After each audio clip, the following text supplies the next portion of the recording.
Okay, welcome to the Paul Pate Podcast. I am honored today to welcome Jamar Nicholas, cartoonist extraordinaire.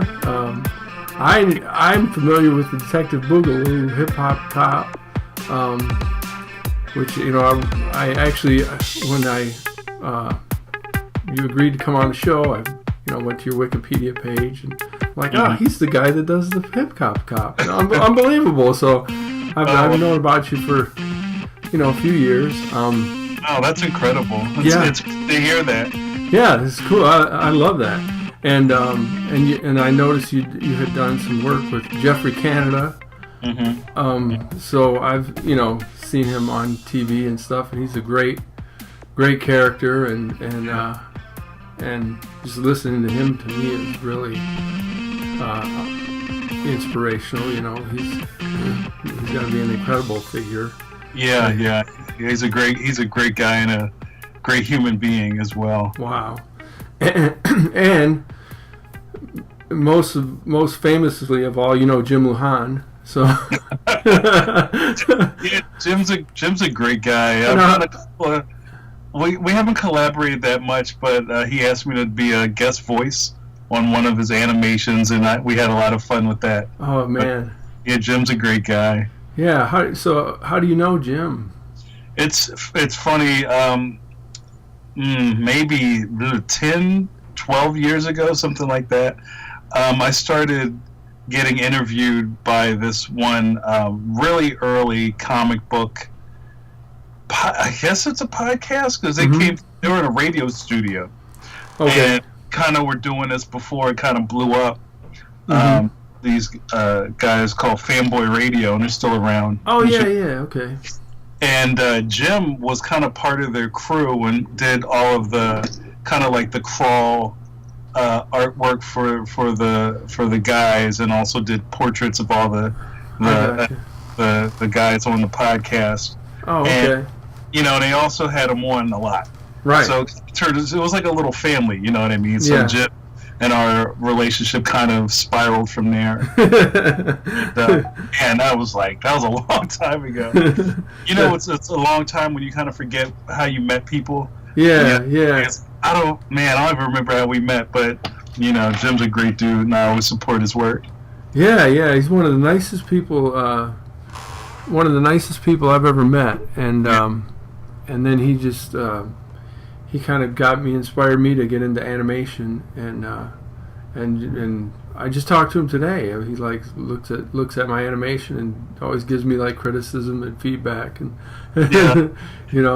How are you animating? Are you doing it all digitally, or do you have some traditional? Yeah, Flash. In Flash. Oh, Flash. Wow. So go ahead.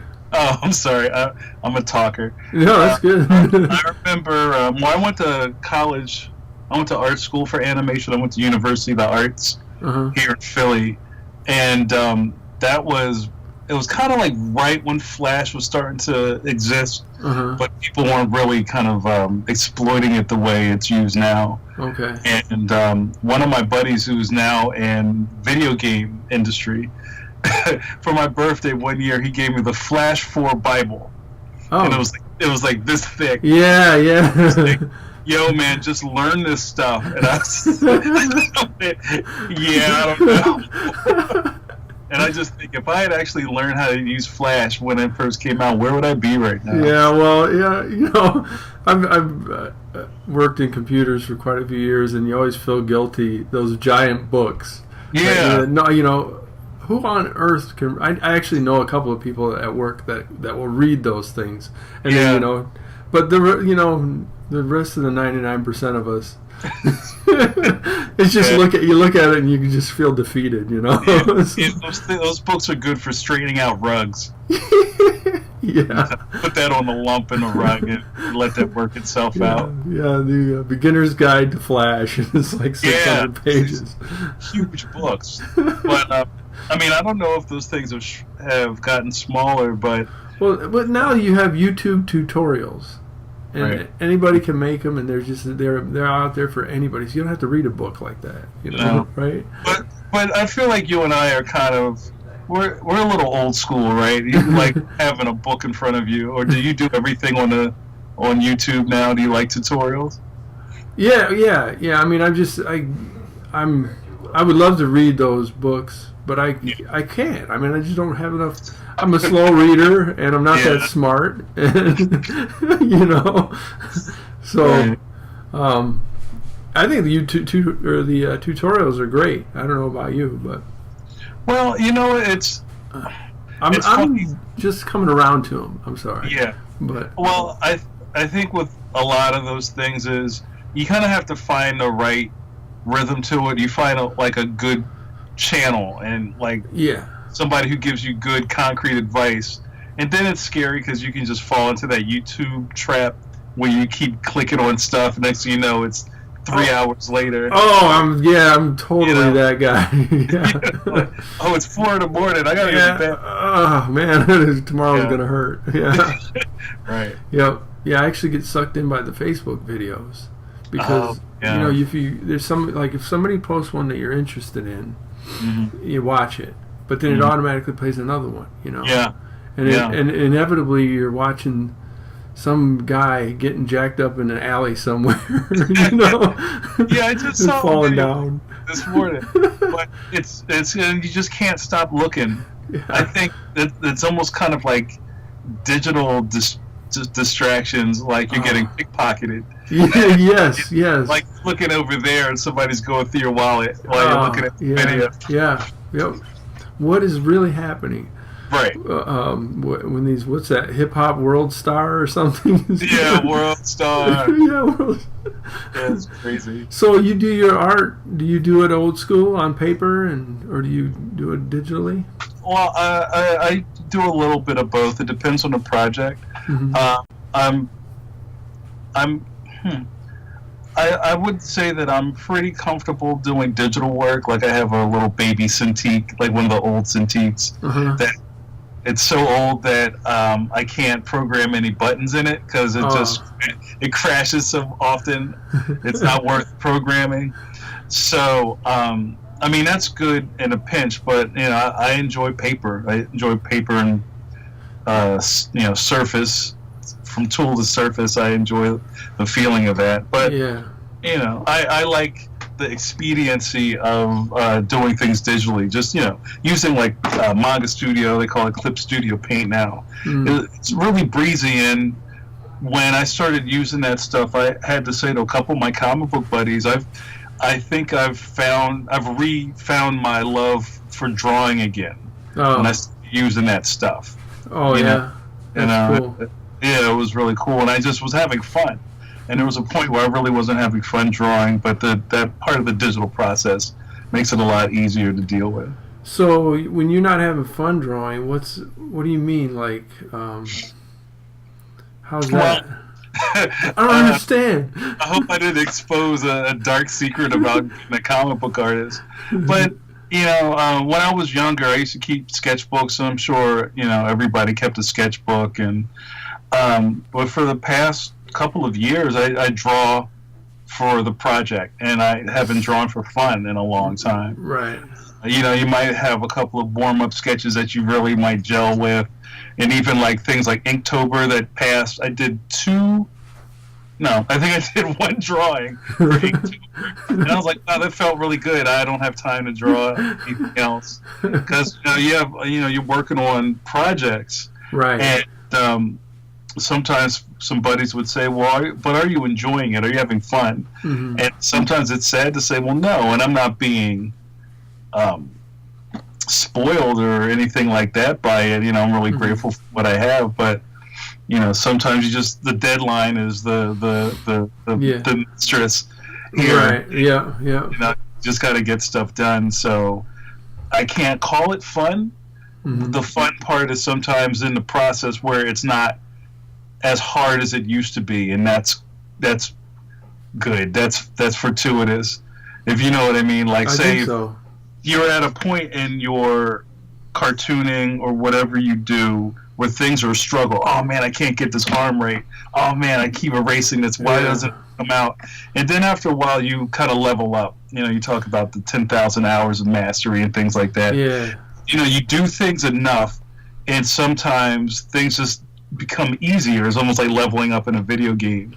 And it's not, you don't really know it at the time, but you just kind of breeze through something easier than you would have in the past. Yeah, I think I've had, I've had experience. I took a figure drawing class many, many years ago, and I felt like the weirdest thing, but I felt like after I had taken that figure drawing class, I could draw hands.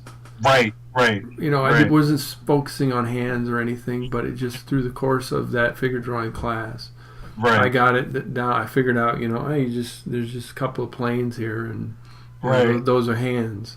And so when I started to do hands again, it was like I leveled up. Right, and those are some really great times when you almost feel like the little things are popping around you like lights flare, like click. I do this now. Yeah, those are rare though. I mean, a lot of times I was just telling, because I work like at a regular job, and I don't do it professionally. I don't make a living at art, but I get paying extra gigs sometimes. But a lot of projects I do, like my own comics or my own animated movie, and it gets to be my wife, and I'm like telling my wife, this thing's not going to animate itself. She's like, you're not having fun. Why do you do it? Like, well, it'll never get done at the end. At the end of the project, like the fun part is like, this would be great to work on. And then a month, after 6 months, you're like, gotta go to the salt mine. Right. We gotta keep breaking that rock into smaller rocks. But that's kind of how a long-term project is, really. Yeah.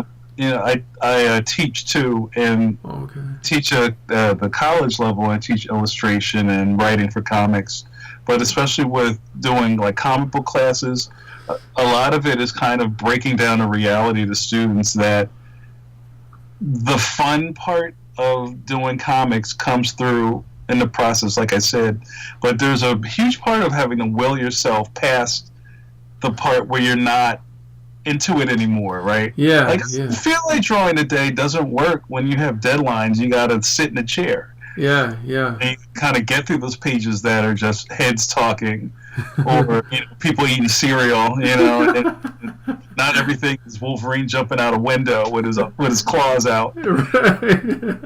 That's awesome.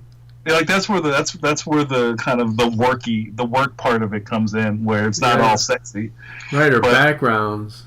Oh, yeah. I have to draw some hedges. I have to draw like an airplane. I don't want to. So, I totally hear where you're coming from. Yeah. It's pretty fun, like, once you have the book or the project done, then going out and talking about it, right? Yeah. That's pretty fun. That's my favorite part, to be honest. Kind of the older I get, I'm starting to find more fun in the process. I used to frustrate some of my buddies where I would kind of grouse about the chopping down the tree. I have all these these sayings for how you get stuff done. Analogies. Analogies. I keep chopping down this tree and it doesn't fall, and then sometimes you have to just sit down and just stare at the tree when it's kind of going like that and it won't fall, and you gotta hit it. But I kind of forgot what we were talking about, Paul. What were we talking about? Oh, going out and afterwards going and talking about it. So one thing that I really enjoy doing is running my mouth.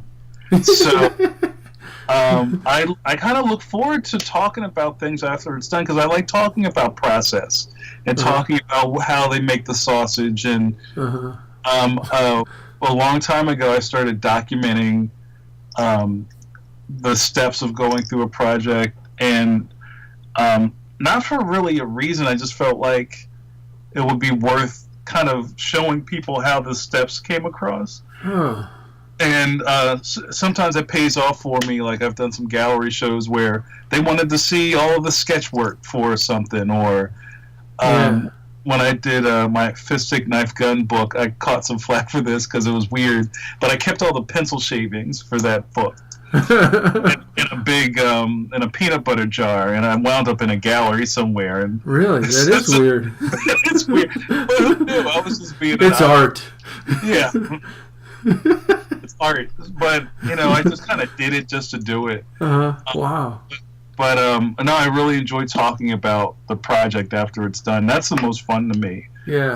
This is how I did it, and now well, those are things I didn't think about. And I love when you talk to people who totally have a different perspective on what you were doing. Yeah. And I didn't think about it that way. Yeah. You don't have the answers, so right. That's fun for me. Yeah. Yeah, I always think this is why I do this podcast, because I think art is, a solitary kind of venture. Sometimes you're, I like to think of it like climbing a mountain or something like that. Mm-hmm. Yeah. Or, like that one dude that used to surf out into the ocean, like all by himself. They would drop him off on a wave way out in the, Laird Hamilton or something like that. Yeah, and you have to kind of like work his way back or something. Yeah, right. So when I'm sitting down at my table, I picture myself as that guy, But it's typically it's like I haven't showered and I'm all, just like all disheveled and like. I remember somebody said once that being a cartoonist is one of the coolest jobs you can have, where you don't have to put pants on. Right. And I guess that sounds good, but after 5 days of that, it's not cool. Sometimes you just need to put on some pants. Yeah, go talk to somebody and like go to the store or something. Yeah. I mean, there's I have a day job myself. I co-run an art gallery on a university campus, and there's some times where, like, I had a big period where I freelanced for 4.5 years, and it was just kind of me and the table. And there are points where, I mean, that sounds great, but I'm sure people who just work at home or run businesses out of their house, and it's kind of maddening, and not everybody can do that. Oh, I did it for a while. I was going to college, and I just did freelance. I didn't have a job where you get a paycheck. Yeah. I explain it like it's like going to, like, you always have a homework assignment hanging over your head. It's it's exhausting. Yeah. Sometimes you want to just get a check, Right. And it's probably the most difficult self-motivating thing you need to do, because if there's nobody checking you and you have to work for everything you get, as far as checks and just scrambling to get new projects. You got to be a hustler, man. Yeah, you have to hustle, and there's really not that point. I remember I used to get really frustrated with people because they said, "No, what do you really do all day? Like, are you sitting on the couch or sleeping or watching Judge Judy all day?" Like, no, I got to work because I don't eat if I don't work, Yeah, right, yeah. So, and then people say, "Oh, I don't really think I could do that. I just sleep all day." Well, yeah, you probably would. It's not for everyone. Yeah. Well, I was out a couple of years ago with two guys who ran, they had their own businesses, and they were talking about, what they do, computer crap, and I was like,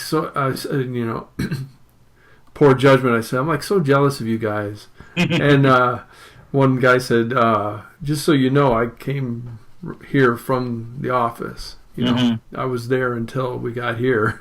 Because, if I'm not there, man, it's not happening. I'm like, I'm checked. I left at 5. Yeah, and then you're done. It's like that part on Lost where they had to press the button on the timer every 7 hours, or however that went. You just got to be there to press the button. But there was a really famous quote that I always murder, where it says, like, when you work from home, you're always at work. Yeah, man. Ouch. Yeah. So, I mean, it's just like I'm saying, it's not the worst thing in the world, but also you have to think about the other things. Like, you got to get some exercise. You need to leave the house. You need to pay your bills. You got to put gas in the car. Yeah. And sometimes it's hard to pull yourself away. Where some of my buddies I know to check in on, I'll just call them, hey, you know what day it is? Oh, wow, it's Wednesday. I guess I better take a shower. Sometimes the job just has to get done, and time's irrelevant. Yeah, I've had days like that, man. Actually, It was yesterday. It was an incredible day for me. Yeah, I got like obsessed over the project I'm working on, and didn't eat or take a break, for I don't even know how many hours. And somebody has to come and like shake you and go, "Have you eaten today?" Oh, I forgot to eat. Yeah, maybe I should eat something. I don't know. Maybe I'm not painting such a great picture of being a freelancer. But look at the art, man. It's awesome. Oh yeah, I mean that's the end result, and it's just working that hard. I think is that's the difference between having just like a straight up day job or being a artist full time. Is kind of the thing where you work so much that the clock, kind of like I said, is irrelevant. Where say you get up at 10 and you work until 3 o'clock, you have to get your kids or something like that. Mm-hmm. You kind of stop to eat, and then you go back to work again until it's 2 in the morning. So to have an 8-hour day, like somebody who goes in and punches the clock and makes widgets, is kind of like, wow, I wish I could just work 8 hours a day, 12, 14, until you fall asleep. Yep. Hey, tell me about Detective Boogaloo, Hip Hop Cop. I'm bringing it up on my computer. Okay. Yes. So in 2001, I think, I came up with this idea. It might have been a little earlier than that. I came up with this idea for kind of like a hip hop Dick Tracy comic. Yeah. With a breakdancing cop as the lead, and you know how you kind of have these ideas and you just put them away in your file or your sketchbook and just go, oh, that'd be interesting. He really started off kind of like an offshoot of Inspector Gadget, because that was one of my favorite cartoons. Kind of was almost like a what if Inspector Gadget was a b-boy and breakdance instead of like being an idiot. And also there's a couple other keys in there, like the Inspector from the Pink Panther cartoons. Or Inspector Clouseau, the little guy with the big hat. Yeah. And then in 2002, Kevin Smith, the filmmaker, some guys from his camp contacted me and said, hey, we're going to do a daily comic on Kevin's movie Poop Shoot site. Do you want a slot? I was like, yeah, sure. Well, what do you want to do? I said, well, I have this story about a breakdancing detective, and they were like, great, let's go with it. So I started doing Detective Boogaloo for Kevin online, and this is kind of early internet, like the early 99, 2000. It wasn't as mature as it is now. And the strip ran for like a couple of years, where I was doing kind of like a long format, 2 full comic book pages to a week. Like I wanted to make you feel like you were getting your week's worth out of each. And that kind of like ran its course, and I kind of put it down, and I always wished I could get back to it. And last year, in 2015, that was last year, I got contacted by the U.S. Metro newspapers. They have a daily color newspaper, kind of like USA Today, like a full color newspaper with a staple in the middle, that runs in Philadelphia, New York, and Boston daily.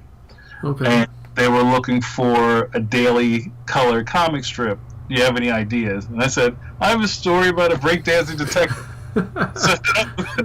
So I brought Detective Boogaloo back, and this time it was in the newspaper, so it's a newspaper strip now. Okay. So I kind of remixed his origin and was doing it full color and daily for a couple of months, and then that kind of fell apart when the editors changed, and I had to wrap up my contract, so to speak. But to kind of get to the heart of what this is, Detective Boogaloo is about this cop who is trying to bring down his brother, who's an evil rapper in this city. And so in this universe, all of the rappers have superpowers, and it's kind of like a little bit of a telling of how hip hop and police and crime happens now, where kind of people think like, oh, if you're a rapper, then you must be like a gangster or something like that. And I don't really remember how exactly hip hop got that stigmatism. Yeah, no, it's strange, isn't it? That's not how it started, you know. Like Run DMC was right. They weren't in jail. Reverend. One guy is a reverend. Yeah, right. You know, so it kind of started one place and now it's somewhere else. Yeah, when did that happen? You could say probably in the mid '90s.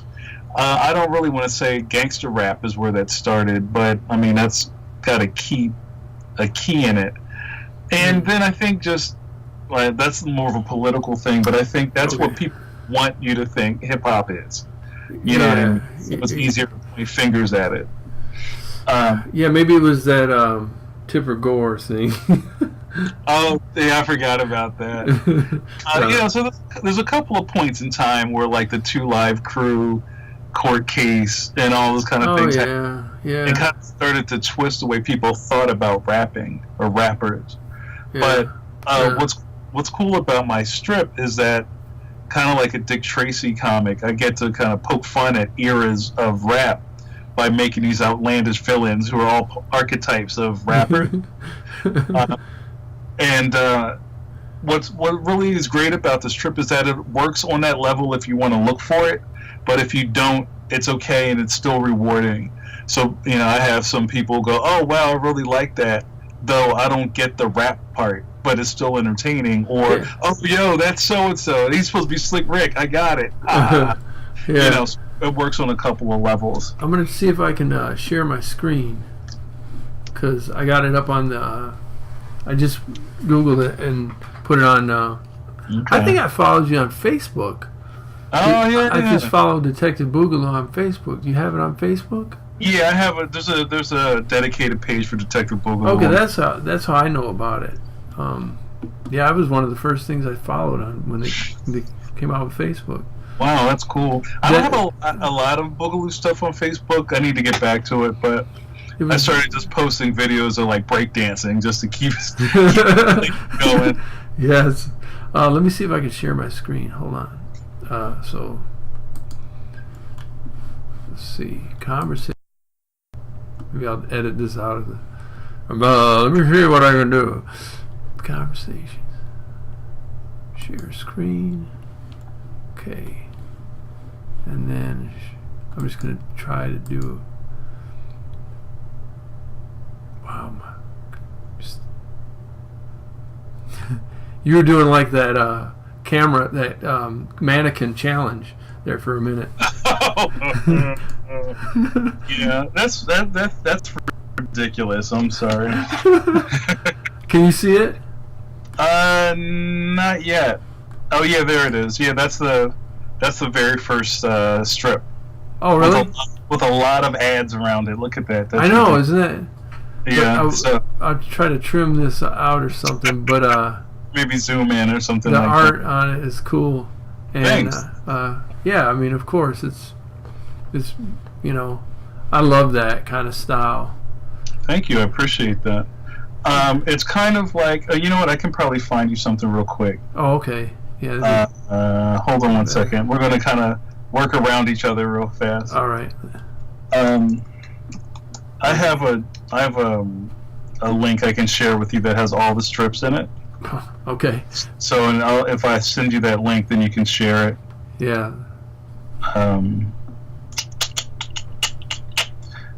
But yeah, what's really cool about this, I kind of stopped doing the strip at the end of last year, but I'm planning on getting back to it soon because I want to collect Boogaloo's origin story, and I have like a month of strips to finish to kind of bring that home.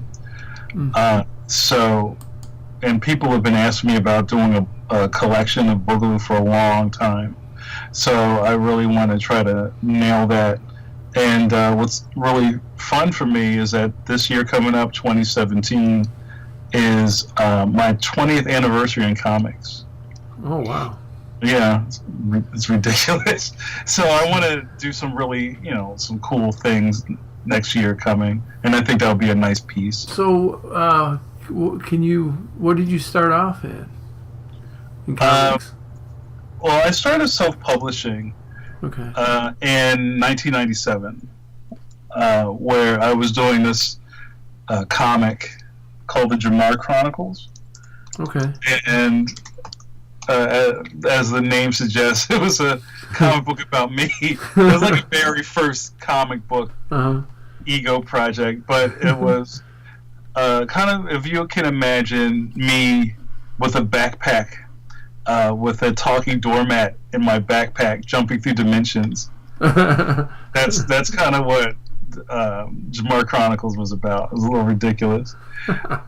And I didn't do a lot of issues. It started before I started self-publishing. I had started on this was kind of like before everybody can make web pages, right, or share things easily. I had a email group that I would send weekly comics to.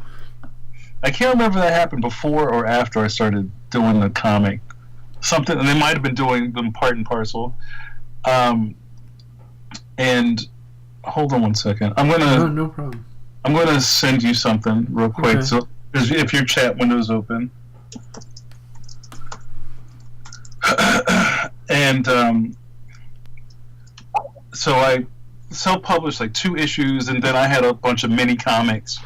And Detective Boogaloo, if for any of the really old Jamar Chronicles, Jamar Nicholas supporters are out there. I did a really early Detective Boogaloo cameo in the Jamar Chronicles. Oh. So Detective Boogaloo, kind of his origin was in one of the dimensions that I jumped into in those comics. That was like 99 or something like that. And he's nothing like that now. But that's kind of where I started. And then from there, a lot of it was just kind of like project as projects go. I did a very early Image book called Radiskull and Devil Doll. I did an issue with that. Oh, yeah. Devil's Due and Image. And I've done a lot of just freelance work. I really started self-publishing, not self-publishing. I really started freelancing right after 9/11, and it was kind of the worst time to try to be a freelance artist when people thought the world was going to end. So that kind of messed up my profile for a bit. Well, I thought I was going to really make a stab at it. Yeah. And it wasn't really happening. So then around there, like what happened next? I did a lot of other freelance things, maybe some things you've seen, some things you haven't. Then Boogaloo happened. I think that I'm messing up my timeline, but Boogaloo happened in there somewhere. I had some other properties. And then, kind of time keeps going, and here you are. That was kind of fragmented. But yeah, I just sent you multitasking. Yeah, I'm sorry. I just sent you a link to the Boogaloo stuff, so you can see all of the strips I had in the Metro right there, and you can share them on your screen if you want. Okay. Oh yeah. I think that's. Here they come. Hold on. Mm-hmm. Wow. Oh yeah. So they're nice and big if you want to share. Flip your screen around. Oh, yeah, sweet. Now, have you collected these into like a book yet? No, that's what I was saying. I'm going to try to do. Okay. Trying to get to this year, next year coming up. This is boom. Look at that, right? Yeah, that's awesome. I love that. I like that. Man, that background. Oh, thanks. Wish I could draw like that. I go for that look, and I never get it. I never achieve it. But well, you know what's funny? When I was doing the Boogaloo strips in the newspaper. That's all digital. Mm-hmm. And I didn't do a lot of like reference cheats or anything like that. Not that I'm bragging or anything, but it's just kind of like having the fortune to kind of really zoom in really tight on things and, you know, make little very sparse lines and zoom out. Mm-hmm. Kind of help my level of detail in the strip. Because if I was doing this on paper, you know, I can only squint so much, you know, but being able to zoom really close on something. Yeah. Really helps. So if you look at those buildings, you know, I put the fire escapes and all that kind of stuff in there, and that was fun. But if I did that on paper, I probably would have started groaning and not wanting to do it. You know what a trick I just learned? I just learned this Saturday. In Photoshop? Do you draw in Photoshop at all? You use Manga Studio, right? Yeah. Mm-hmm. I don't know if they have an equivalent of this, but if you open up the same drawing twice, and you have one zoomed in to where you're working, one window, and then another window to the side zoomed out so you can see. Oh, right. It's kind of like, I forget what they call it. It's like mirroring or something like that. Man, that is cool. Because you're drawing the detail of like the hand. Mm-hmm. But, you know, you can see, oh, crap, I see my hand's getting too big over there. Better chill out. That's what, you know, I always do end up doing that where they're like, oh, the guy's got this giant hand hanging down, you know. Nothing worse than big hands, yeah. But, this is great artwork, man. Well, thanks. Wow. Yeah, feel free to go through that. Yeah. Later on. Oh, yeah. This is... Yeah, man. Well, I appreciate that, you know, and Boogaloo's really close to me, and it's funny that it's lived this long. I didn't think that I would have this going on, but what's really cool for me is that hip-hop keeps changing, and, you know, now I'm getting older, and the haircut I had in the 80s is now back, and, you know, like that. You know, so I get to keep poking fun at it. So when I don't draw it for a long time, I start to get itchy, and it makes me want to kind of get back to it. So I'll never really say that I'm done with Detective Boogaloo. It'll just come back in another form. Yeah, these battles, these what do you call these dance battles? Oh, they're having a break dance battle, yeah. Yeah, these still go on, man. These things, I watch them on YouTube. They're crazy. Yeah, let me see if I can. I was actually. I have some of those on the Boogaloo Facebook page if you want a quick reference. Yeah. But and that was always a hard thing. It was trying to draw breakdancing in a comic strip. It's not the easiest thing to do. You know, like it begs to be animated. But you know, I don't want to get too far away from what I'm trying to get across in the strip, so I have to make it ridiculous. Yeah. Hey, if you watch those things, they are ridiculous. The moves they make. I mean, a guy does a backflip, lands on his head, and comes back up on his feet. I mean, I saw that the other day. I'm like, that's unnatural, man. But your body shouldn't be able to do that. I totally agree.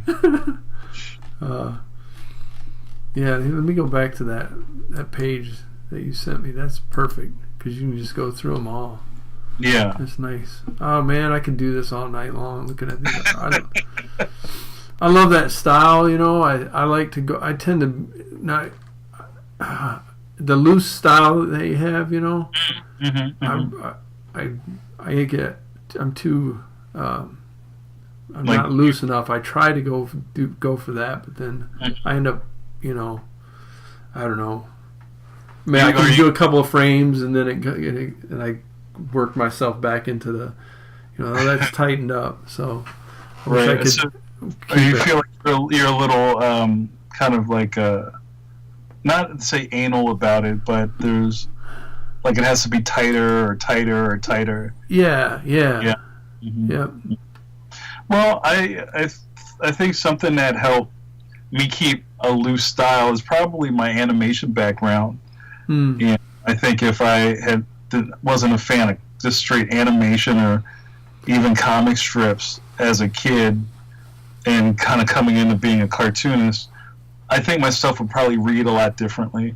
You know, I don't think, like, I gotta be careful what I'm saying, but, like, I don't think I look at a comic book page the way somebody who draws, like, Hulk would. Right. Tom McFarlane, who goes in. Yeah, like, I kind of look at it like, you know, how could I kind of create this kind of loose, almost like a graffiti aspect to it? Yeah. You know, keeping the story going, but kind of breaking rules as I go along. And I try not to. You know, all of my work is following whatever I've programmed for it, but at the same time, I want to make sure I'm surprising myself while I'm working. Yeah. You know, I have to find ways to make myself interested. So, you know, let's see what happens in this panel. Oh, I didn't think I would do that. Yeah, yeah. You know, instead of like, I don't know if that makes sense. Yeah. Yeah, I think so. Yeah. Yeah. The story writes it. You know, I mean, yeah, you got to plan it out, and you got to plan out every drawing. You know, it helps to do that, but sometimes the process writes the story, I think. Yeah, and what you're looking at right now, this part of the story is Boogaloo's origin. So it's like a flashback inside the comics. Okay. So if you notice how everything's blue in this whole series, right. So it's kind of like he's referencing the past. Okay. And you're seeing his origin, how he gets his powers in the next couple of strips. I got you. He's breakdancing on radioactive cardboard. Ah, okay. That's a real wet piece of cardboard. Wow, that's cool right there. Thanks. There we go. Oh man, that's cool. So you teach at college? Yeah. Like writing and drawing and the whole thing, or? Yeah, well, I teach at a couple of different schools during the year, and my most prominent class, I teach writing for comic books at Drexel University here in Philly, and I've been doing that for maybe five years, something like that. It's not every semester because I'm an adjunct, and I come back when they ask me back. I see.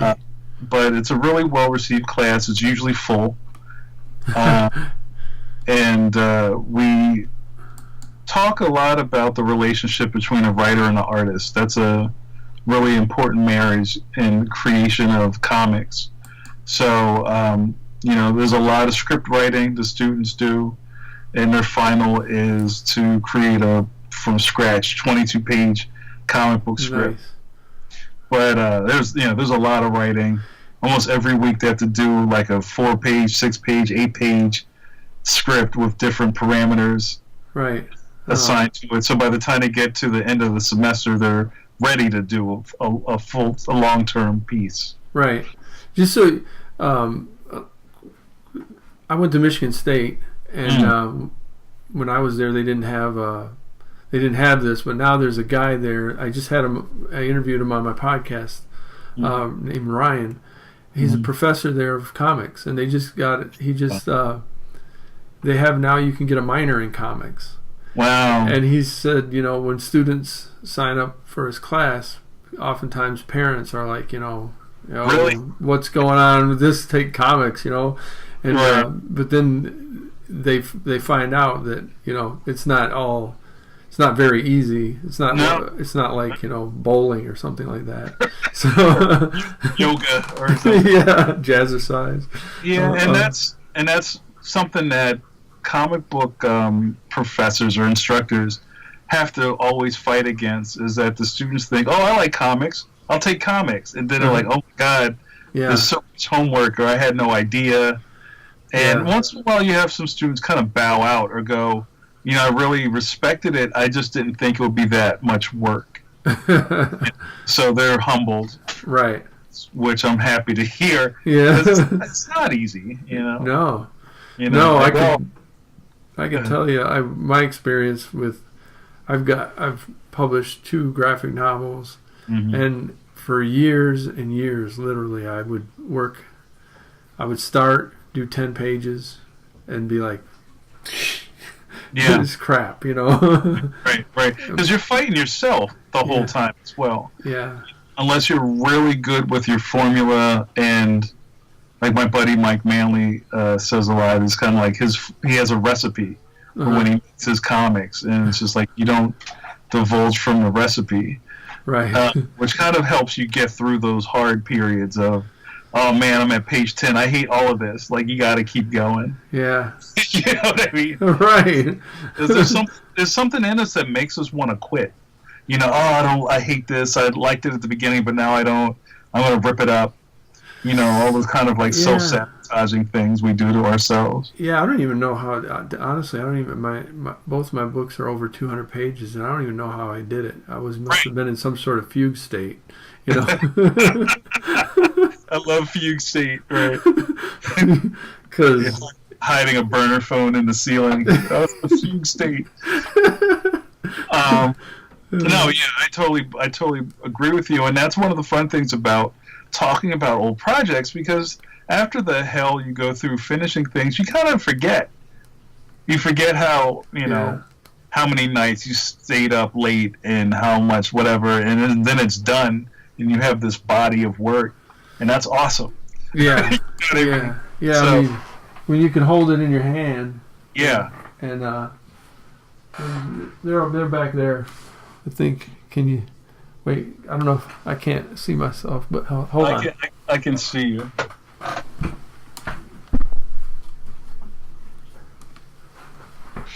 Hang on, Jamar. There. There you go. Got your ears in. I got a couple of books. Oh wow! Look at that. That's awesome. They're detective stories, so I like detective. They're not hip. He's not a hip hop guy, but They're not hip hop detectives. no, I didn't think of that. You had to, I totally would have. He'd have been Mr. Dance Battle and darn it. We should talk more, because just, you know, writing mysteries or whodunits and things like that are hard. Oh yeah. I mean, but no, that's great, man. And, you know, and that's something they can't take away from you. Like those two books in your hand, like, you know, that's a real thing. Yeah. Yep.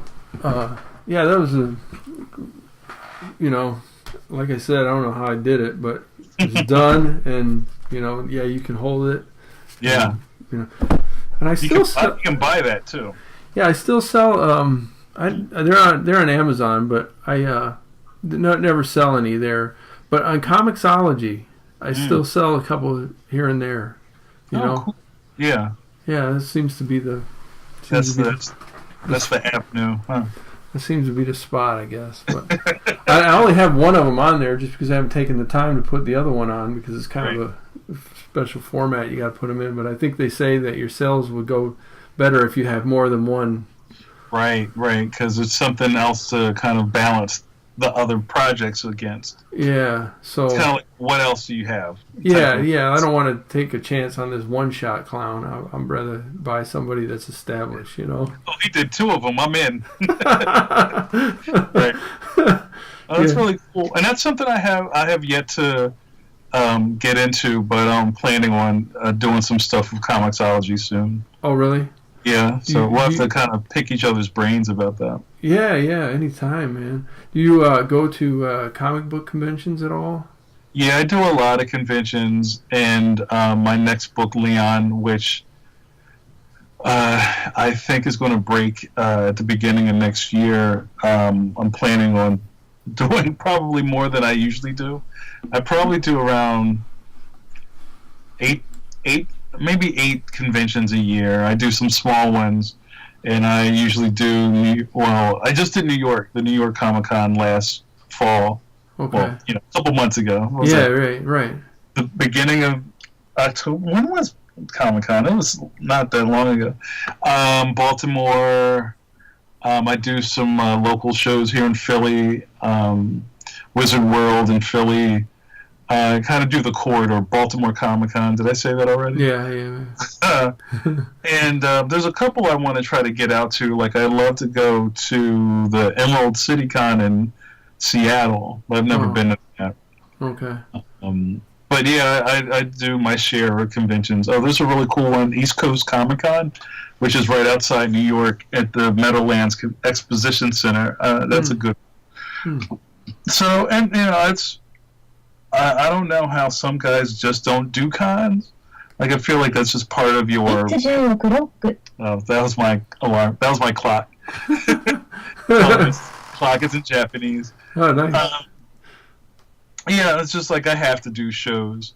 Okay. And just to keep you energized, because when I come back from a show, I'm like, wow, that felt great. I'm going to go draw some more. Right. It kind of breaks up the monotony of being at your table. Yeah. So, but yeah, I do my fair share of shows. Okay. I've never, like, tabled at one. I want to give it a try, but...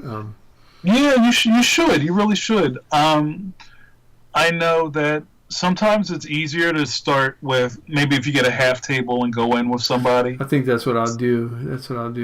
Right, and split. And when, I think I broke this a long time ago when I first started doing comics, and I think my first comic book convention was in '98. Okay. SPX in Bethesda, Maryland. Okay. And I kind of put the cart before the horse. I had one comic, but I had a million pieces of merch. I had T-shirts, I had stickers, I had pennants. I was ready, man. I was gonna change the world, you know. And then I realized, oh, maybe I should make more comics. But yeah, I mean, that experience is really great for you, and just kind of bouncing your stuff off against the unknown. Yeah. Of people, you know, are people drawn to it? What are they not liking about it? What do they like? Yeah, you know. Yeah, feedback is hard to come by, you know. Otherwise. And you know, nobody's going to tell you that in your studio. You got to go out into the world. Yeah, my mom's going to say, you know, son, that really sucks. Oh, you don't have a "that's nice, dear" mom. She's going to tell you it's like pin it to the fridge. I made my wife sit down with me last night and watch some animation, and she said, "That's really good, dear." I'm going to bed. That's it. Good night. I'm glad you showed me that. Thanks. Well, I mean, and that's another part of it, is just like being self-motivated and knowing, like, especially, you know, you're trying to get your voice heard and you have something that you got to get out through your chest, and knowing that since it's new and it's yours and it's not something else, it's easy to not like it. Not commenting on your wife. I'm just saying that's kind of what we go up against when you're creating things. It hasn't been done yet. Yeah. You know, or fans don't exist yet because they haven't seen it yet. You know what I mean? It's like really grassroots, ground floor stuff. Yeah, I do like watching these YouTube artists on YouTube, like I don't know, Will Terrell, or I don't know if you're familiar with some of these guys like Steven Silver and. Oh yeah, Steven's a friend. Yeah, he's. Oh, great. You know him? He's amazing. Yeah. Yeah, it's wow. Yeah. Yeah, he's must be a force of nature, you know, that guy. He's a great guy, and he's one of those guys that makes you feel guilty for not drawing, like, right now. Yeah. Yeah. Drawing. Yeah. Anyway, one of those guys, I love watching these videos. You know, people just sketching or whatever. Yeah. Said, you know, when you go out and you see people's art, you see their best work, and you don't see like the bad drawings that they make. Right. But you see your own bad drawings, you know. So you go out and you compare yourself to everybody's best work, and you see your bad drawings, and you're like, you know. And so don't.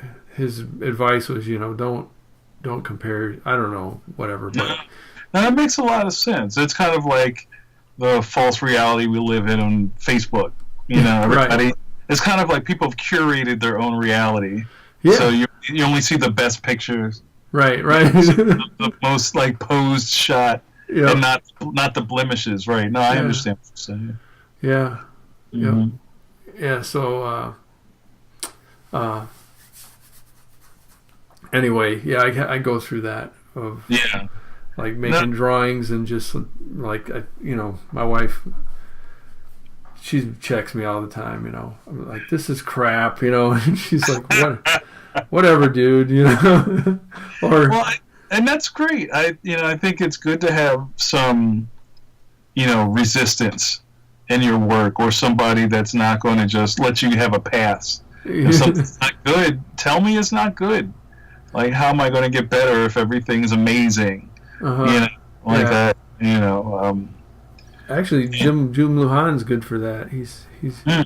He butters me up. He says, "Oh, this was great. That was great. And oh man, this is amazing. Paul, you might want to consider doing this." And that's when I go, "Okay, now I'm listening." Right. Yeah.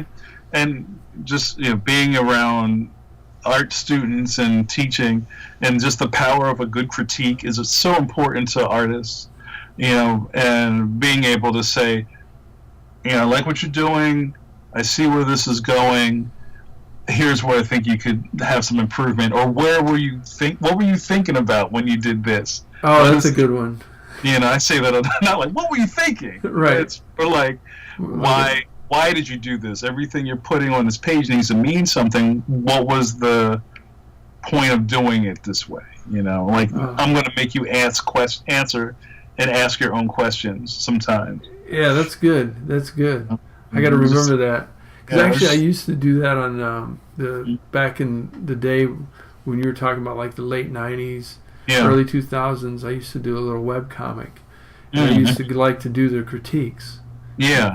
People would submit, and I would say, hey, I really like your. I would always start with a compliment. Yeah. I like this character or something, but then. You need to vary your. I think you should vary your line weight. Right. That was always. Always line weight. Like, with this line weight. I think some of that comes from kids who are big anime fans or fans of animation. Yeah. Where you're working with a deadline, but then cartooning, like, you need to work on your line weight. It's got to have some bounce to it. Yeah, for me, that's one of the starters. Right. Yeah, let's start there. Yeah. Easiest way to make a big impact on your art style. Give it some line weight. Right. Yeah. Vary things up. There's some gravity in there. Like the underneath of that ear could have a little heavier outline than the top. Blah blah blah. Those are cartooning rules. Yeah. Man, I could talk to you all night, Jamar, about this stuff. Yeah, I could too. I had a great time. Yeah, I should. I got this little bit at the end of every podcast where I take you, my guest, and here, let me go back to Skype and stop sharing. Okay.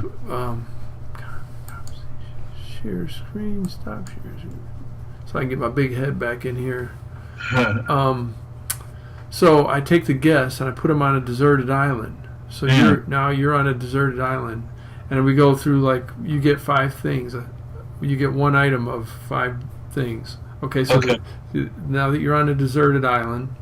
Now, do I envision you as a hot dog or a chicken leg? Right. Around the island. I'm not on the island, man. Oh, okay, it's just me. Right. Yeah, and so you're on a deserted island, and the first thing you get is one dessert. So what would it be? Creme brulee. Creme brulee. What were you? With a nice crust, so you gotta like crack the sugar on top. Okay, you get to take one album. What do they call it? CD or? I guess we could say album. I'm old enough that we could say album. Oh man. Stevie Wonder, Songs in the Key of Life. Oh, that's a good one. I could listen to that forever. Yeah. Wow. Did you? Man, he did a tour. Oh, he's on tour right now? Well, he did a tour recently where he just performed that album. Really? Yeah. He was in Michigan. This is maybe last year, maybe like in 2015 or. Stevie Wonder was the first concert I saw. Oh, really? Yeah, it was the first ever show I went to, and he went for 3 hours with no break. Oh man! In the round, even. Wow. So okay, go back to Anyway, sorry. Yeah. Okay, so one book.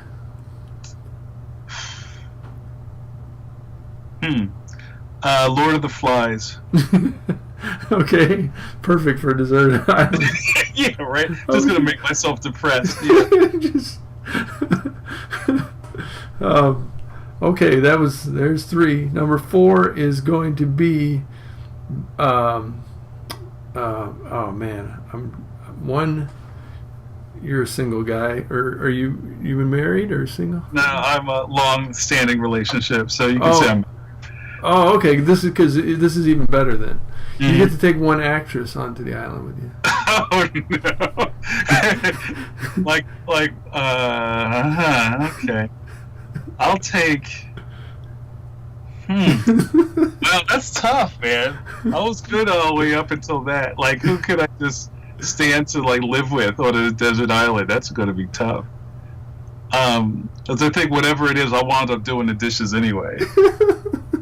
I guess it's more like, who would I be okay with getting yelled at for the rest of my life on a desert island? How about Sade? Oh man. Oh, Sade. I think she'd be chill, right? Yeah, I could. See you on a desert island with Sade. Yeah, that wouldn't be bad. Okay, last thing is number 5 is one tool from your tool shed or basement or garage. Kind of like a defensive tool, something to hit people with, or something to build with. Whatever you need, man, on the island. Oh man, I'm gonna say. I mean, what do you need? You're on the island with Sade and creme brulee. Yeah, I'm good, right? I don't need much. I'll say my Dremel. Yeah, I need my Dremel tool, but I guess I need an electrical outlet, right? I'm overthinking. What is it? I'm such not a tool guy. Well, a Dremel is kind of it's kind of like a shop tool where just imagine it's like an electric toothbrush that you can put things on the top of. Okay, and it spins. You can put a little blade on it and it can cut stuff, or you can put a little chuck on there that has a sand, a grit on it, and you can kind of sand things down with it. Okay. So it's kind of like a tiny electric toothbrush that you can add your own gimmicks to. Huh. Are you a handy guy? Because no, I at this point in my life, I think it's easier for the harmony of my house to have a guy for things. When the fish tank breaks, I got to call the fish guy. You know what I mean? Don't flood the house trying to fix things. Just call somebody. I mean, honestly, I'll make dinner while my wife changes out the light fixtures and the faucets. I'm not ashamed to say it, but I say, hey, listen, I could draw whatever you need, but I just can't do that. We got to call the fish guy or the light guy. You got to call the fish guy. Yeah. I mean, I'm good to a point. I could put together IKEA furniture without extra pieces.